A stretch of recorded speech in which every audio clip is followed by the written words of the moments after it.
अस्सलाम वालेकुम वरहमतुल्लाहि वबरकातुहू। कैसे हैं आप? अल्लाह के फजल से ठीक होंगे, खैरियत से होंगे।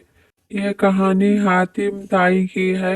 बहुत अच्छी कहानी है, इसे ज़रूर पूरी सुनिएगा। हातिम का ताल्लुक तय नामी एक कबीले से था। इसी की निस्बत से उसे हातिम ताई कहा जाता है। वो यमन का हुक्मरान था। यमन का इलाका अरब से जुड़ा हुआ था। अरब पर उन दिनों नौफिल नामी बादशाह की हुकूमत थी। वो हातिम की सखावत और इलाके में मकबूलियत से बहुत परेशान था। उसकी सखावत से महज यमन के लोग ही फायदा नहीं उठाते थे, बल्कि उस तक पहुंच जाने वाला हर शख्स उसकी सखावत से फायदा उठा सकता था।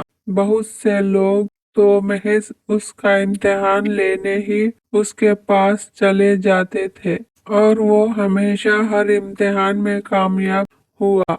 एक मर्तबा किसी को मालूम हुआ कि हातिम ताई के ज़ाती इस्तेमाल का घोड़ा बहुत कीमती है, क्यों ना वो हासिल किया जाए। चुनांचे एक शख्स उसका इम्तिहान लेने पहुंच गया।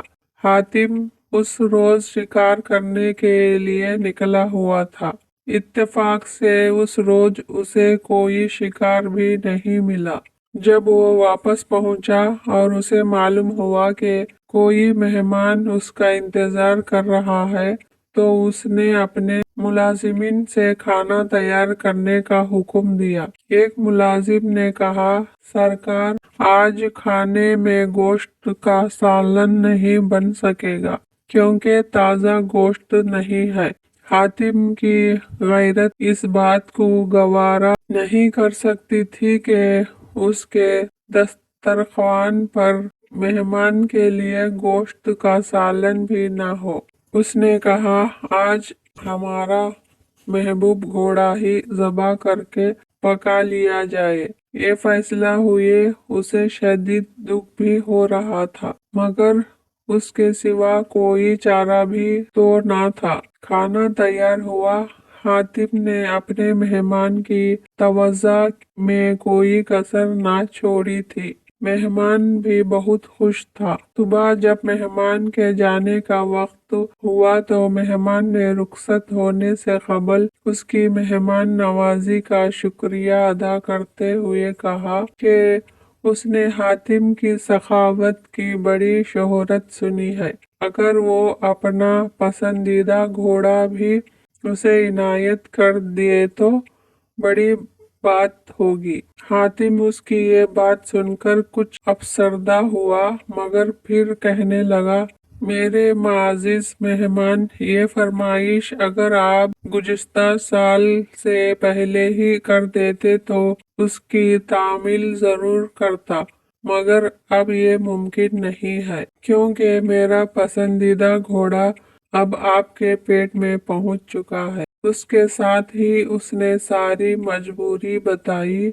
और उसे अशरफियों से भरी थैली नजराना के तौर पर दी कि उस दौलत से वो उस घोड़े से भी कीमती घोड़ा खरीद सकेगा। मेहमान हातिम की सखावत का गिरवेदा होने के साथ साथ पेशमाम भी था कि उसकी वजह से ये कीमती घोड़ा ज़बा हो गया। उसने अशरफिया की थैली लेने से इनकार कर दिया, मगर हातिम ने कहा, ये आपको रखना ही होगी, क्योंकि मैं अपने मेहमान की फरमाइश पूरी ना कर सका हूँ।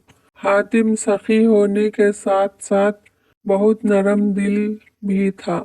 उस रोज उसे इस बात का मलाल हो रहा था कि वो अपने मेहमान की ख्वाहिश पूरी करने में नाकाम रहा है, जबकि मेहमान उसकी नरम दिली और सखावत के गुण गाता हुआ अपने घर चला गया।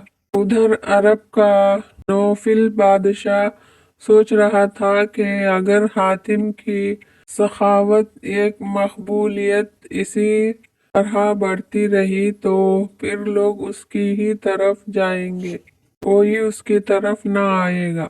उसने एक बहादुर और ताकतवर सिपाही से कहा कि वो हातिम को कत्ल कर दे, उसके आउज उसे भारी इनाम मिलेगा। हातिम क्योंकि नेक दिल और सखी इंसान था, इसलिए वो अपने साथ में मुहाफिज नहीं रखता था, क्योंकि वो जानता था कि मौत जब आनी है तभी आएगी, और जब आएगी तो कोई मुहाफिज उसे बचा नहीं सकेगा। बादशाह नौफिल का भेजा हुआ सिपाही एक मेहमान के रूप में हातिम के महल में पहुंच गया।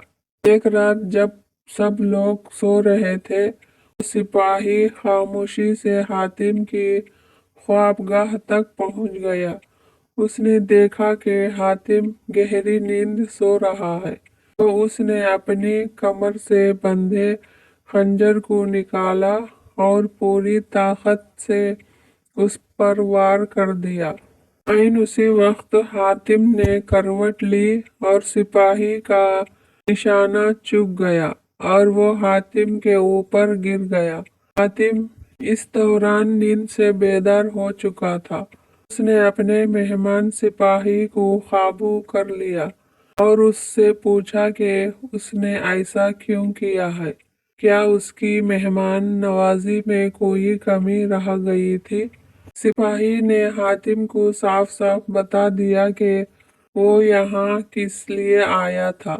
हातिम ने उसे कहा, मुझे कत्ल करके अगर तुम्हें दौलत मिलती है तो फौरन कत्ल कर दे, इससे पहले कि मेरे मुलाजिम आ जाए। तुम मुझे मार सकते हो, मैं आवाज नहीं करूंगा। सिपाही ये समझ रहा था कि अब उसकी मौत आ गई, क्योंकि हातिम की पकड़ से उसको निकल जाना मुमकिन नहीं था।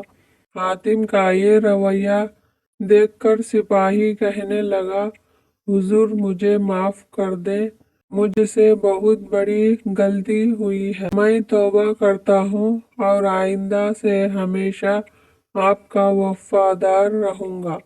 हातिम ने न सिर्फ उसे माफ कर दिया, बल्कि अशरफियों से भरी थैली भी दी, क्योंकि उसे ये गवारा नहीं था कि उसका मेहमान उसके घर से खाली हाथ जाए।